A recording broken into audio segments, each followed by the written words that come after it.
¿Qué tal? ¿Cómo estás? Hola, ¿qué tal? ¿Cómo están?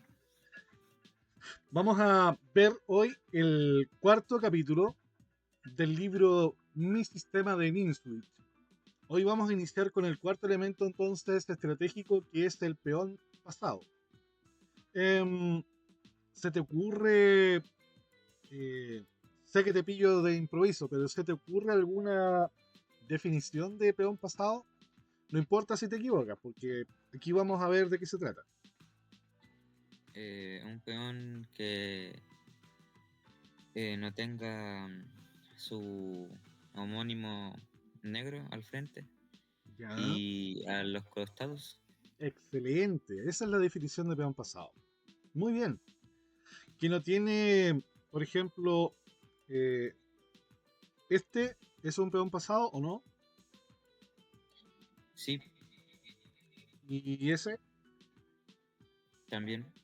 correcto. Entonces, tiene vía libre hacia la octava y no tiene un vecino que le frene el paso, ¿cierto? Entonces, el peón de A es un peón pasado libre. Eh, el peón de E también es un peón pasado libre. Pero, ¿qué característica tiene en este caso? Que está frenado por el caballo. Claro, está bloqueado. Ese es el término técnico que vamos a utilizar en este libro. Bloqueo. El bloqueo. ¿Ya? Entonces el peón está bloqueado. Bien. Entonces, como vamos a ver una primera parte a modo de orientación, vamos a ver el molesto benzín. Esto el maestro le llama, trata de asimilar cosas cotidianas, de la vida cotidiana, con la teoría ajedrecística. Así es que en este caso dice que el molesto vecino de al lado, ese es el peón que no deja pasar. Y el absolutamente insoportable del frente, o sea, el vecino que simplemente se pone al frente tuyo y te cobra, no sé, las cuotas, por decir algo, y no te deja pasar. Vamos también a ver las mayorías de peones, el candidato. ¿A qué crees tú que se refiere con candidato? Más o menos adivinas. Eh, un peón que puede llegar a ser pasado. Excelente, justamente, a eso nos referimos. Y el nacimiento de un peón pasado y la última es la regla para los candidatos. Bien, un peón pasado o libre es cuando no existe un peón enemigo al frente de él, es decir, en la misma columna, y tampoco en alguna de las columnas vecinas, ¿ya? Y cuyo camino hacia la casilla de promoción se encuentra, por lo tanto, abierto, como se muestra en el diagrama. Si un peón, por otro lado, si un peón solo puede ser detenido o bloqueado en su avance por piezas enemigas, esto no altera nuestra concepción de él. O sea, el peón de E5, por el hecho de estar bloqueado, no deja de ser un peón pasado. ¿Ya? El peón pasado merece especial reconocimiento por el hecho de que las piezas enemigas deban sacrificar parte de su efectividad a fin de mantenerlo vigilado. O mejor sería decir, bajo continua observación.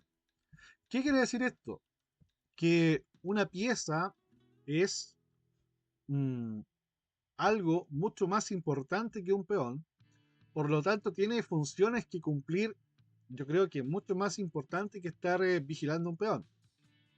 Entonces es como que tuvieras una pieza condenada a la vigilancia de un simple peón que no vale más que uno, un valor de un peón. Y la pieza, por ejemplo, vale al menos tres o más. Entonces como que se pierde valor al destinar una pieza a una labor tan poco provechosa. Si además tenemos presente que el peón disfruta de otra ventaja sobre las piezas, a saber que es un tenaz defensor. ¿Qué quiere decir con esto? Que cualquier pieza que esté en una labor defensiva, nosotros la tocamos con un peón y la pieza se tiene que escapar, se tiene que ir. Entonces, en general una pieza no es una buena defensora. ¿Para qué hablar de la dama, cierto? Si a la dama basta que la toques con un caballo o con un alfil para que se quiera ir, con una torre. Ya el rey es mucho menos, es la peor pieza defensora que hay. Porque al rey basta que le hagas un jaque, el tipo tiene que moverse. En el caso de que no se pueda cubrir el jaque, obviamente. Entonces, pronto vamos a descubrir que incluso en el mundo de las 64 casillas, nuestro soldado de infantería, el peón, es digno del máximo respeto. Bueno, pregunta el maestro. ¿Quién controla mejor un ambicioso peón enemigo? Respuesta, el peón. ¿Quién protege mejor nuestras piezas, nuestras propias piezas? El chapulín colorado. No, el peón.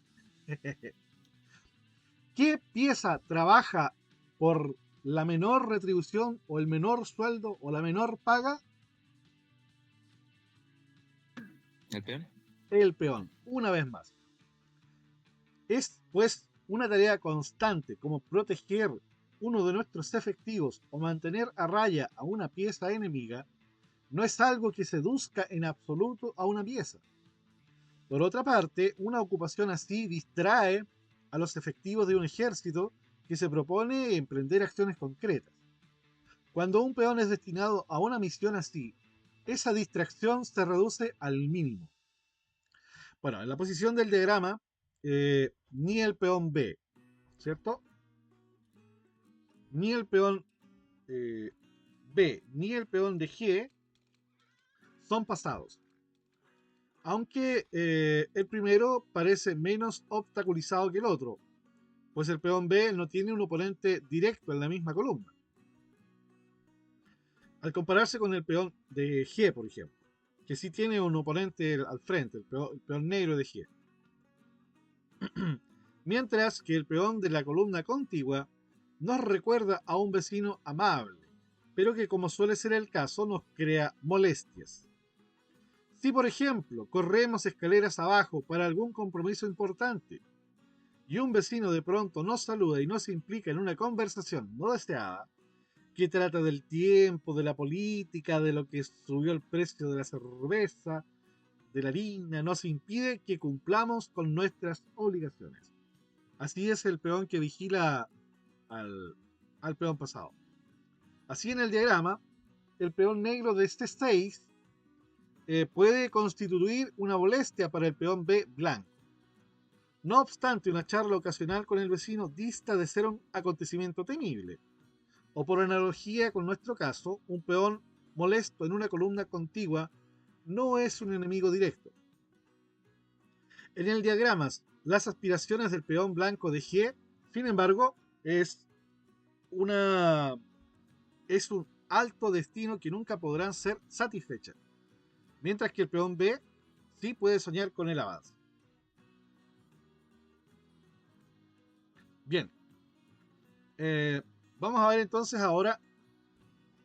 Ah, me faltaba ver algo, que es, que no lo nombra acá el maestro, que este es un peón candidato. Es un peón candidato porque llega hasta aquí, llega hasta acá y va a pasar. Tanto que si lo capturan o como si no lo capturan, eh, si lo capturan, lo reemplaza su vecino y van a pasar al final y van a llegar hasta la octava. Ese es un peón candidato. Tampoco habla de la regla de los peones pasados, pero me imagino que lo va a decir después. A ver. Dice, consideremos ahora a la familia del peón pasado. En este sentido, debemos considerar primero la cuestión de la mayoría en uno u otro flanco, al comienzo de la partida, tras el primer cambio de peones en el centro. Por ejemplo, E4, E5, D4, E por D4 y Dama por D4. Se perfilan las respectivas mayorías. En este caso, las blancas tienen una mayoría en el flanco de Rey. Esta.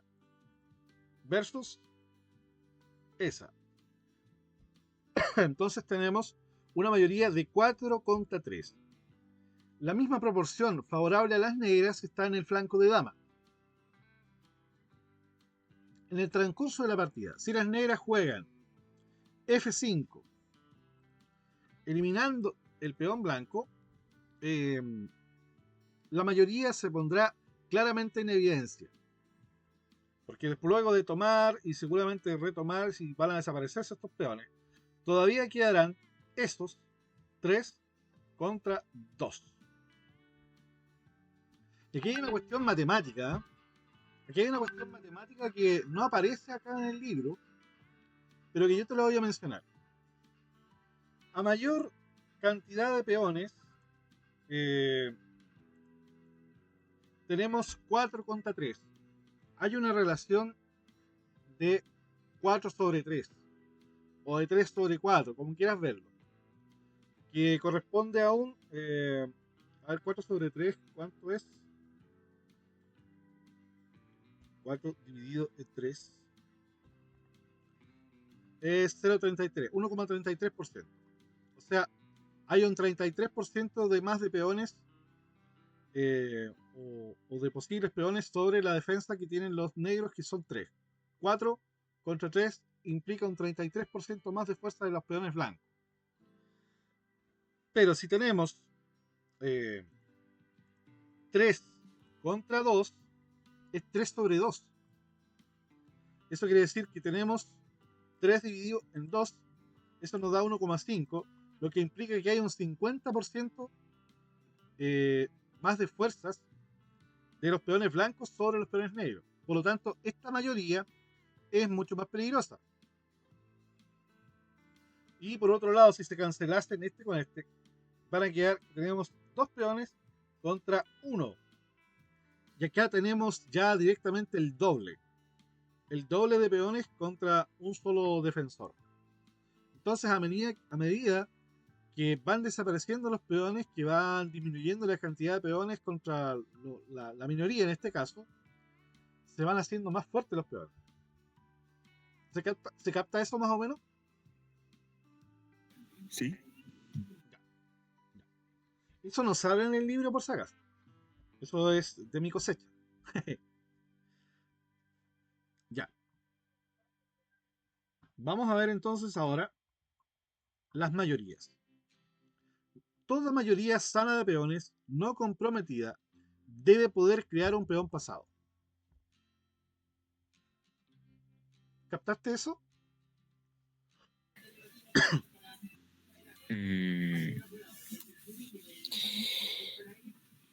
Se me escucha muy bien. Bueno, de nuevo, regla. Toda mayoría sana, obviamente de peones, que no esté comprometida, debe poder crear un peón pasado. Ah, ¿Ahí sí? sí. Ya. En el diagrama, los 3 peones blancos del flanco del rey, en el peón F es el único que no tiene oponente en la columna. ¿Ya? El peón F es el único que no tiene oponente. Por lo tanto, es el que menos trabas tiene a priori para convertirse en libre o pasado. De modo que es el legítimo candidato a convertirse en el peón pasado. Ah, aquí está nombrando al candidato. Entonces el candidato a ser peón pasado es el peón que no tiene peón enfrente de la misma columna. Y la regla adopta la siguiente forma. El candidato toma la iniciativa, es decir, es el primer peón en avanzar, mientras que los demás peones se consideran soportes del mismo. O sea, le ayudan, pero el más importante de todos es el peón F, en este caso que es el candidato. Y de modo que el método es F2, F4, F5, G4, G5, G4, G5, y luego de F5 a F6. Y ahí se crea el peón pasado.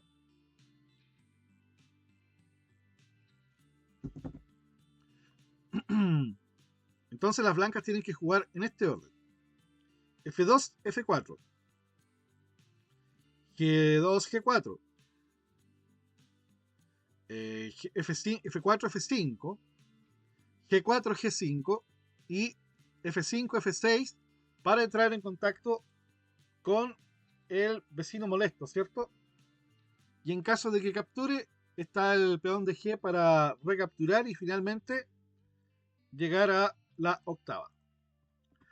¿Qué pasa si las negras juegan, por ejemplo, tienen peones en G6 y H5?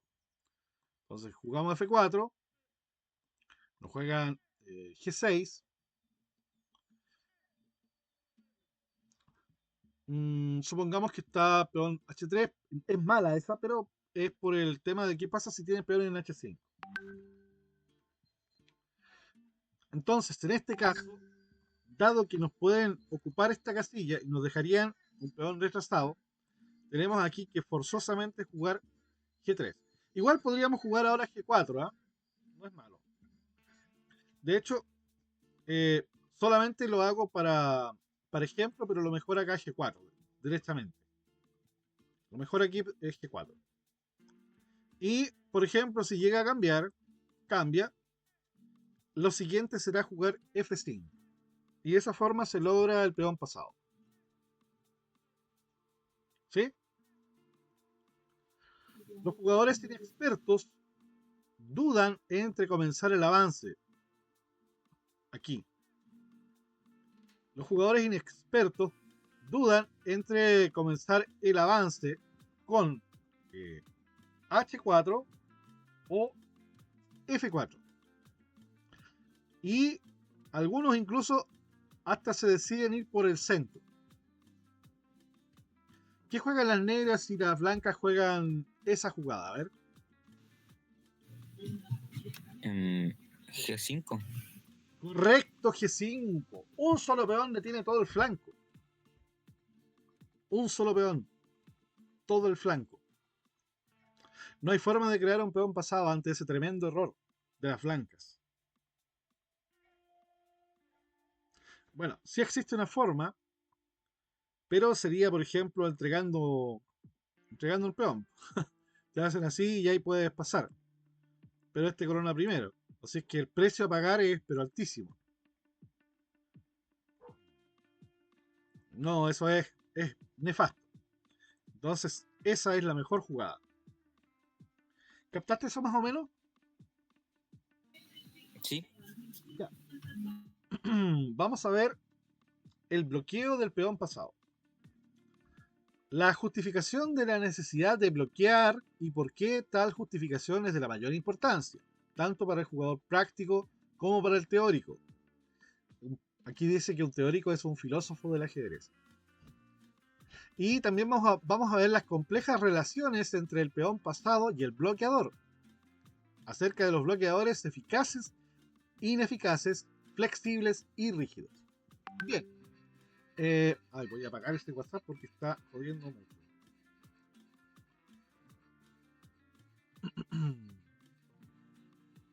Ya. Allí en la posición del diagrama, las negras tienen un peón pasado, ¿ya? Que sin embargo puede ser bloqueado ya sea con caballo o con alfil en D4. Por bloqueo entendemos la inmovilización mecánica del peón en su avance. ¿Entiendes a qué se refiere con mecánica? No. Se refiere al movimiento. Al movimiento. Entonces, a través de, por ejemplo, caballos D4, el peón no puede moverse simplemente al estar bloqueado. Entonces, dice, en la posición, el peón puede ser bloqueado con caballo D4 o alfil D4. Por ejemplo, coloquemos el caballo en D4. Vemos que la pieza se sitúa enfrente del peón y el peón, por mucho que quiera moverse, no puede moverse. Queda impedido entonces de todo movimiento, de toda mecánica de movimiento. Entonces eso es un peón bloqueado. Ya, ese es el término.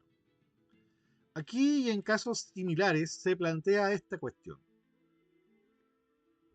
¿No significa el bloqueo una inversión innecesaria de energía? ¿No bastaría con mantener el peón controlado, puesto que el caballo y el alfil dominan la casilla de 4? ¿Vale la pena destinar una pieza al bloqueo de un peón? ¿No se sentirá el señor oficial, está hablando de la pieza, disminuido en su dignidad al tener que desempeñar una función subalterna, una función destinada a un suboficial, de un soldado raso, ¿cierto? Pues en efecto, no tiene motivos para sentirse degradado ante la tarea de detener un peón inmóvil. En otras palabras, ¿es económico el bloqueo? Me complace poder ofrecer al lector una respuesta exhaustiva al problema planteado. El crítico mediocre, ¿de quién estará hablando? De Tarrash. El crítico mediocre zanjaría rápidamente la cuestión, aludiendo a la tesis general de que los peones deben ser detenidos. Pero a mis ojos esto es prueba de un pobre entendimiento. El por qué y el cómo son de la mayor importancia. El por qué y el cómo son de la mayor importancia. Pues igual que sería ridículo escribir una novela sin plantear un entramado psicológico. También lo sería escribir un libro sobre estrategia ajedrecística sin poder aportar las razones de los métodos de acción propuestos. Entonces, antes de nada, me permito aclarar que para mí, el peón pasado, como los demás actores de este drama, tiene alma, tiene deseos en ellas contenidos y temores cuya existencia apenas sospechan. Esta frase, esta frase trascendió este libro y es una de las frases más célebres de Minsu. Está en este párrafo. Dice, el peón pasado, como los demás actores de este drama, tiene alma. Imagínate, cree que es un ser vivo. Le pone que es un humano que tiene alma, que tiene deseos en ella contenidos. O sea, más encima tiene sentimientos el peor.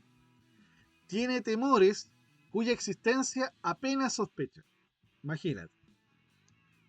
Dicho esto, la obligación de bloquear a un peón pasado tiene las mayores implicaciones prácticas de lo que podría creerse a priori, o de lo que pudiera creer alguien que desprecia la teoría en el sentido filosófico y no solamente referida a las aperturas.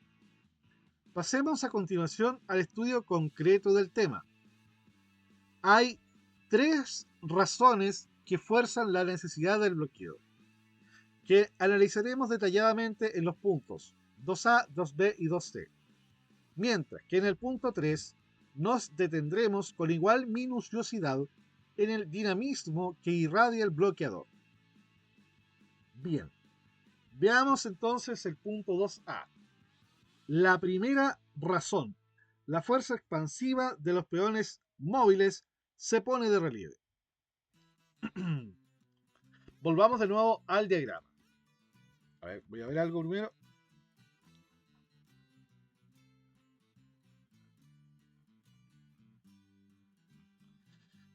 Ya. Entonces, primera razón. El peón pasado es un criminal que debe ser encerrado bajo llave. Las medidas preventivas como la vigilancia policial no bastan. El ansia expansiva del peón pasado y el despertar de su retaguardia. ¿Qué te parece? Mm,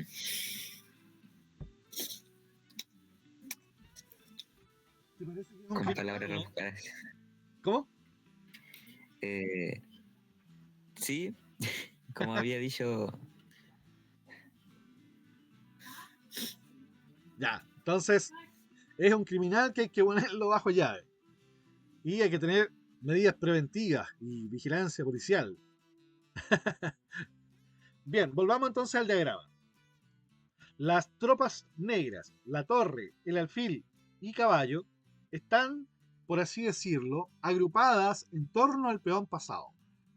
Conforman un complejo del que el peón es el núcleo. Caballo y alfil defienden el peón pasado.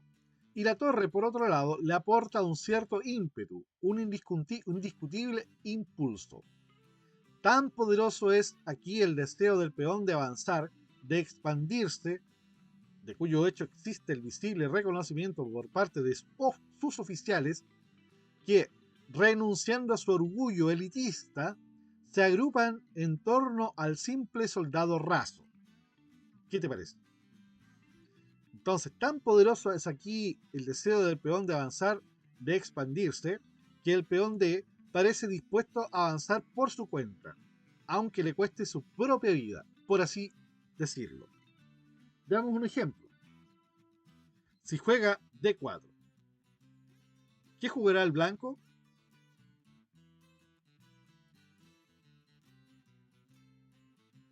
mm,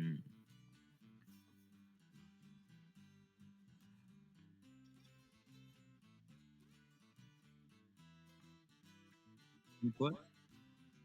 ¿Cómo? Alfil. Claro, alfil o caballo por, da igual. Y de pronto todas las fuerzas negras cobran vida. El alfil de B7 domina una diagonal que llega hasta el rey enemigo. La torre dispone de toda la columna despejada y el caballo tiene a su disposición una nueva casilla central. Un avance así, aún a costa de su propio sacrificio, con el fin de, por ejemplo, abrir una columna, es una característica del rodillo de peones o la masa compacta de peones que avanzan en el centro. ¿Te acuerdas del rodillo de peones? Sí. Ya. Y por consiguiente aporta una brillante prueba de lancia expansiva inherente al peón pasado. ¿Sabes lo que significa inherente? mm, no. Es como una característica que como que que pertenece en forma natural.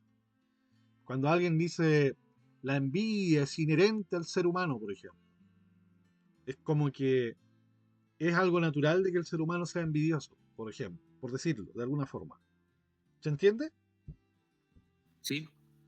Ya. Ahí aprendiste entonces no solamente ajedrez, sino que una parte del vocabulario. Bien, entonces eh, aporta una brillante prueba del ansia expansiva inherente al peón pasado. O sea, todo peón pasado tiene una ansia expansiva. Eso quiere decir, pues el centro móvil o rodillo está dotado de una energía casi increíble. La evacuación de una casilla para un caballo propio es una característica muy especial de un avance de este tipo. Podemos decir en consecuencia que la primera consideración que, en buena lógica, nos obliga a bloquear es que el peón pasado es un peligroso criminal, a quien en modo alguno puede dejarse en libertad bajo fianza. Por ejemplo, en el diagrama no basta con la supervisión policial que ejercen el alfil y el caballo sobre la casilla de 4. El criminal en cuestión debe encerrarse bajo llave, lo que en el tablero se consigue bloqueando la casilla de 4 con el caballo.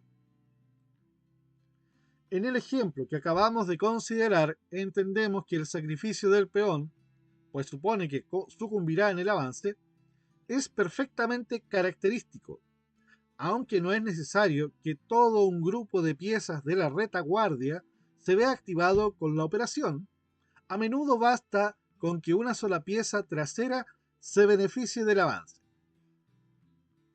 ¿Se entendió esto o no? Más o menos. Sí. Sí. O sea, en este caso solamente hablan de que el avance permite la liberación de una casilla, por ejemplo, para un caballo. Y ese es el objetivo de sacrificar el peón.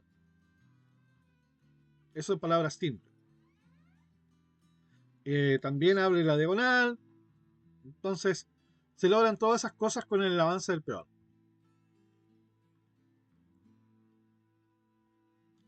Bien. eh, Vamos a ver ahora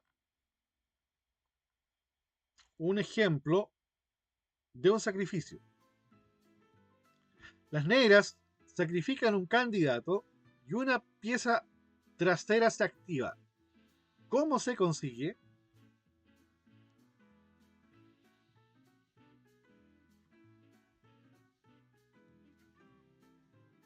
Bueno, en el diagrama, las negras, cuyo centro y flanco de dama parecen estar amenazados, recurren a la inmediata movilización de su candidato. Puesto que el candidato es en un 90% un peón pasado, se le aplican las mismas reglas que si ya lo fuese. En consecuencia, ¿cómo sigue la partida? ¿Qué jugarías tú con negra? Mm,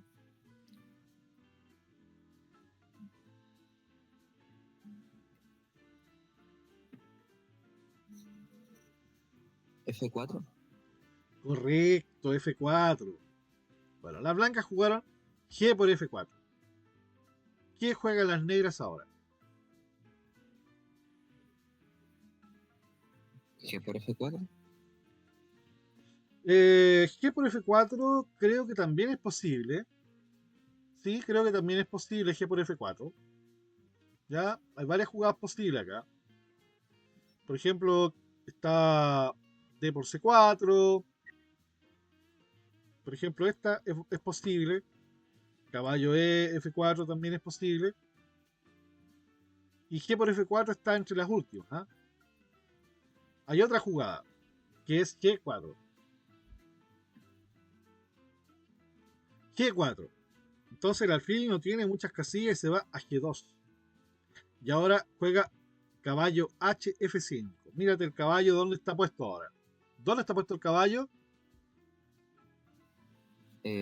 Bloqueando el peón. Sí, y además de esto, ¿qué otra característica tiene? Mira, volvamos atrás. Lo que estamos viendo es la desocupación de una casilla a través del sacrificio de peón. Eso estamos viendo. Entonces está en una posición así, donde el caballo no tiene movimientos, muy buenos movimientos, y ¿qué es lo que hicieron las negras? Sacrificaron el peón. Ya, ahí solamente sacrifican un peón, no los dos, y hacen retroceder el alfil, y ahora ocupan la casilla. Ocupan la casilla que ocupaba el peón. ¿Se entiende? Sí. Ya. Bueno, a raíz del sacrificio del peón candidato, se ha habilitado la casilla F5 para que el caballo de H6 entre en juego. La continuación fue dama B3. Bueno, y ahora jugaron D por C4 para evitar en el fondo que las blancas capturen en B7. Dama por C4 siguió, rey H8, se sale el jaque, dama C3. Siguió H5, movilizando su mayoría en flanco de rey, centraliza la torre con torre a D1 y amenaza crear un peón pasado con H4. Se defiende la tercera fila y caballo D5, ocupando otro puesto importante para el caballo, tocando en E3 y con varias cositas ahí. Bueno, se juega dama D2 y torre G8 amenazando G3 y G por H2. Las negras entonces apoyan a la mayoría de sus peones. Las blancas capturan, alfil por D5, ¿con qué capturas tú? Con. Con torre. ¿Con torre? Sí. A ver. Yo habría capturado por peón. Sí, con peón. No es con peón. Al capturar con torre te meten caballo C3 y después caballo E4. Por eso no se captura con torre. Capturan de peón. Rey H1. Y ahora, esta es fácil.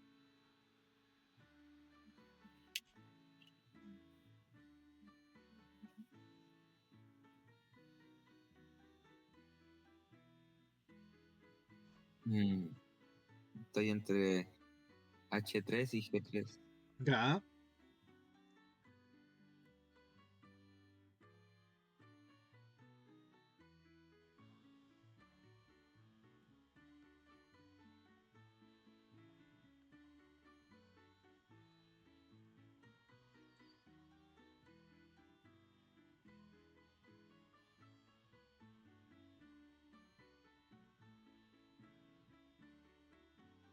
¿Cuál de las dos te tinca más?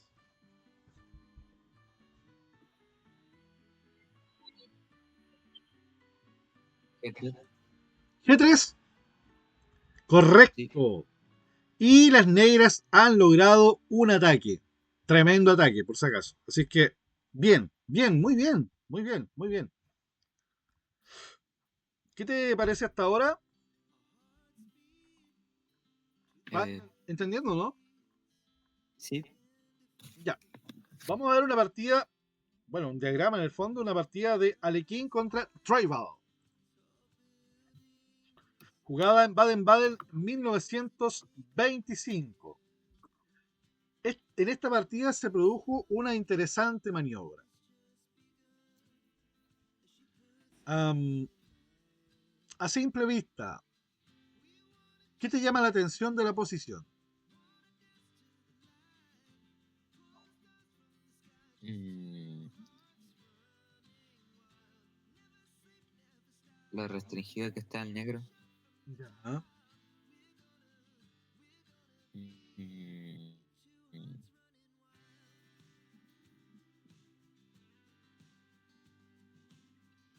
la, el enroque del rey blanco Ya. y que tiene pasivas las piezas del negro, están obstaculizadas ¿Cuál es la por sus mejor pieza peones. del negro? El caballo de D, Correcto. Muy bien. El caballo de 5, ¿cierto? Ya. ¿sí?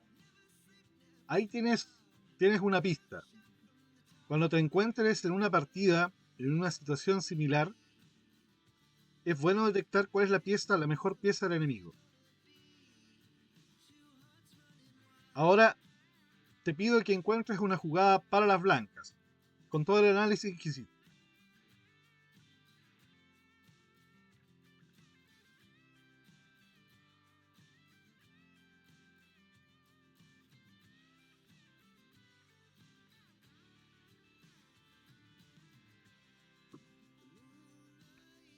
Em, Se me ocurre E4 E4. ¿Y para qué haría E4? para descentralizar el caballo. Excelente. Muy bien. Tremenda jugada de 4. Tremenda jugada de 4. El centro móvil de peones se pone en marcha. El negro responde con F6. A una tuya, una mía. ¿Qué dijo el otro?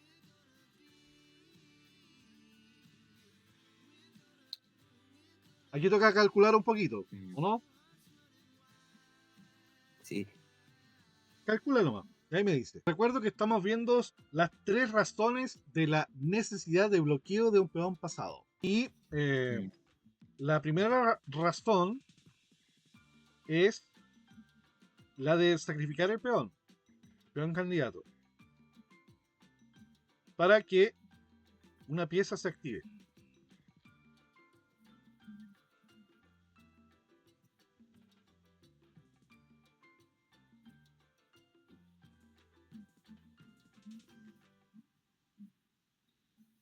Ya, ¿qué calculaste? No importa si te equivocas, está lo mismo. Mm, estaba calculando caballo por G6. Jaque. Ya, ya. Em, No te puede hacer caballo por F4 porque viene caballo por F4. Ya, está bien. Pero te hace caballo por caballo y tú haces, supongamos, a ver, caballo por eh, G6. Te puedo hacer... eh, a mí me gusta caballo por F6, pero el bicho dice alfil por G6. Mm, después, a ver, por D5,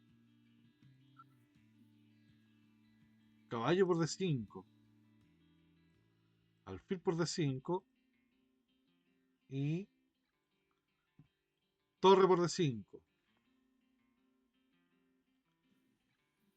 Con igualdad mínima, pero con mínima ventaja para las negras. mm, Debe ser por el caballo que está mal ubicado. Sí, pero igual se puede, ¿eh? Igual se puede caballo por G6. No es mala. No es mala. Bueno, lo que jugó el maestro acá, que es lo más fuerte, fue E por D5. Y las negras jugaron F por E5. Bueno, es obvio que el peón pasado que acaba de crearse tiene una vida efímera. ¿Qué hemífera es la vida? No, ¿qué efímera es la vida? Entonces está destinado a perecer rápidamente.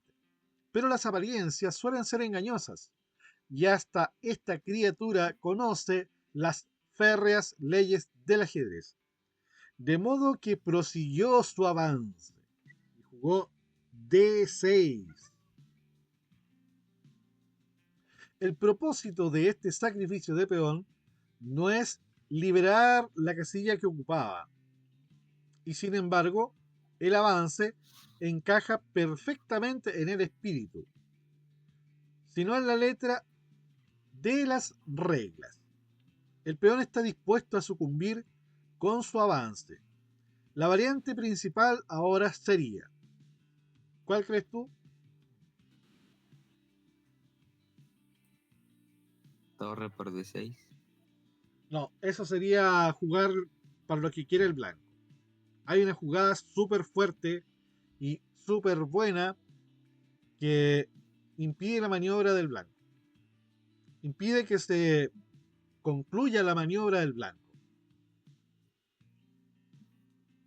Mm, La idea es poder hacer D por E y que queden estos peones ligados y ojalá alcanzar a ligar a este. Si haces torre por D6 es D por E y quedan estos dos ligados al menos. Entonces el negro encuentra una jugada que evita que eso ocurra.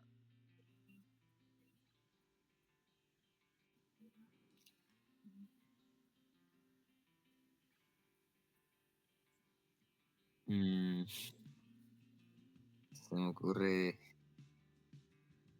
E4. E4, dura, dura, dura. E4, compadre. Tremenda jugada. E4 evita que cualquiera de los dos peones logre ligarse contra el peón de D6. Y el peón de D6 queda en el aire. Entonces impide, por ejemplo, F por E5. Lo impide. Y eh, ahora las blancas juegan rey por E4. Y ahora sí, torre por D6. Pero este peón está aislado. Esa es la diferencia. Sin embargo, las blancas acá juegan una jugada impresionante. Juegan, valga la redundancia, E5. E5. Las negras jugaron torre C de 8 Y bueno, acá las blancas cometieron un pequeño error. Bueno, se entiende que en esos años se cometen errores de repente. Como hoy en día comete Gukeshi Liten, ¿cierto? Alfil por E6. Sí. Nótese que la penetración del rey en campo negro solo fue posible gracias al sacrificio de peón. Aquí había una jugada de las negras muy impresionante, que de hecho la hicieron. Torre por E6.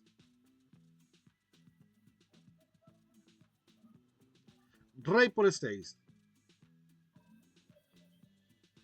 Ah, no. A ver, estoy mintiendo. Eso fue lo que yo analicé. A ver. Espérate, deja ver algo acá.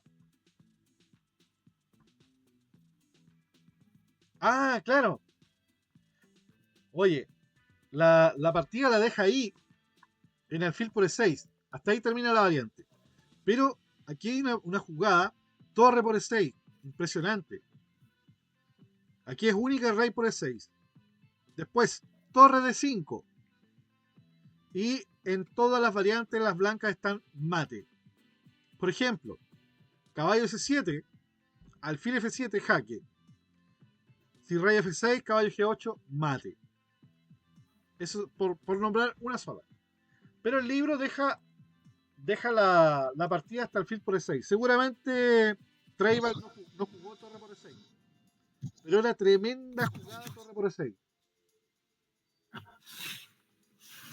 Habría que ver si acaso la jugó. No alcancé a verificar si la jugó o no. Pero impresionante, compadre. Impresionante. El matecito que le tenía Traival a Alequín, nada menos que Alequín. Todas son jugadas forzadas. Ya. ¿Alcanzamos a ver una más? Ah, no, esta es una partida completa. Yo creo que esta la vemos en la próxima clase. Entonces, vamos a hacer un repaso, un pequeño repaso para reforzar lo que hemos visto. Vimos entonces el molesto vecino, ¿cierto? El absolutamente insoportable del frente, la mayoría de peones, el candidato, el nacimiento de un peón pasado y la regla para los candidatos. ¿Te acuerdas cuál es el vecino de al lado? Eh, un, un peón que esté evitando el avance de otro. Por ejemplo, acá en el diagrama, ¿qué sería? El peón de C negro Correcto. y G. Le evita la pasada al blanco, ¿cierto? Que va pasito a pasito y le corta la pasada. Muy bien. ¿Cuál es el insoportable del frente? El de G. Correcto. El peón blanco va a lo más campante y resulta que se encuentra con el insoportable del frente se pone a hablarle del tiempo, de las noticias, de que viste la guerra de Ucrania, no sé, cualquier cosa. Ya. Y la mayoría de peones, ¿dónde tenemos una mayoría de peones acá? Para el blanco, por ejemplo. En el flanco de rey. Correcto. ¿Cierto? Los peones de G4 y H5 están con una mayoría. ¿Y el candidato? ¿Cuál sería el candidato acá? El peón de H5. Correcto, ese es el candidato. Candidato a diputado. ¿Cómo se logra un peón pasado? Cuando hay una mayoría, obviamente. Eh, se avanza el peón candidato y después su vecino. Ya, en este caso, ¿cuál sería la secuencia? Mm, sería G, G5. Que yo Correcto. estaba pensando en el diagrama de cuando los peones estaban en su posición inicial. Ah, ya. No, en este diagrama. G5, ya, y luego. H6. Correcto, muy bien. Así se logra entonces un peón pasado. Oye, ¿y te acordarás de la regla de los peones pasados?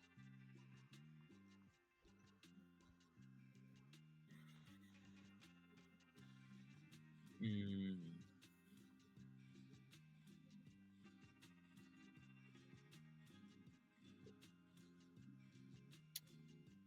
mm, no, no creo. ¿Cuál será la regla de los peones pasados?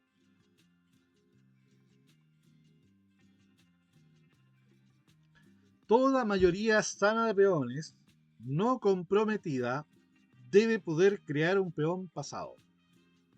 Oh, Y eso lo vimos aquí. Aquí. Toda mayoría sana de peones no comprometida debe crear un peón pasado. Aquí el peón F es el peón candidato. ¿Sí? sí, Bien. Lo dejamos hasta aquí. Que tengas un feliz fin de semana. No, todavía no es fin de semana. Ya me traspuse. Estamos recién al lunes. Bueno, nos vemos el viernes si Dios quiere. Chao, chao. chao.